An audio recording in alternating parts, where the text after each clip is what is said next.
le Premier ministre, conçus dans les années 70 pour maintenir le lien des populations immigrées avec leur pays, les enseignements de langue et culture d'origine, les ELCO, ont progressivement dérivé. Ils sont aujourd'hui un outil de repli identitaire et parfois même, comme le dit le Haut Conseil de l'intégration, de véritables catéchismes islamiques. Au lieu de travailler à leur suppression, vous avez fait le choix de les introduire dans les programmes scolaires dès la rentrée prochaine, mais selon les mêmes modalités et avec les mêmes professeurs étrangers, donc cela ne résoudra rien. Ainsi, dans le même temps, vous introduisez officiellement l'étude de la langue arabe dans le programme national et vous réduisez par votre réforme du collège la place du français, celle des langues anciennes qui sont nos racines ou des langues européennes comme l'allemand qui prospéraient dans les classes bilingues.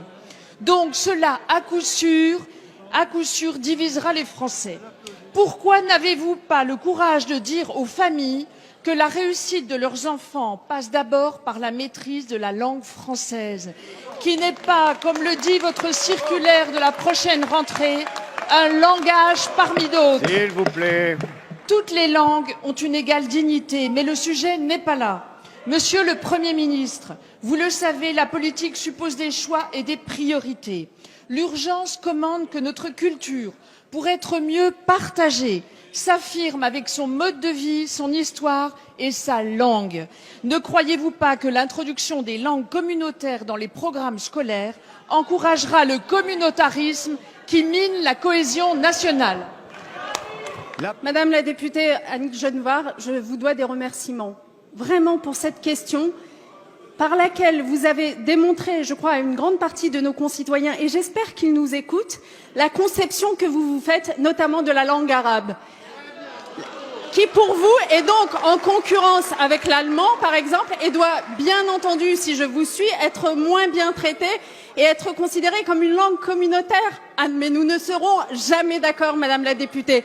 Moi, j'estime que dans notre pays, s'il y a bien une chose à faire, c'est diversifier les langues que les élèves apprennent à l'école, car toutes ces langues ont leur légitimité et leur intérêt. Et c'est la raison pour laquelle, dans la stratégie pour les langues vivantes que je développe à l'école, je fais en sorte qu'au-delà de l'anglais, nos élèves puissent avoir accès véritablement à de l'allemand, à de l'espagnol, à de l'italien, mais aussi à de l'arabe et à du chinois, et j'en suis fière. Mais j'en viens à votre question qui concerne les ELCO.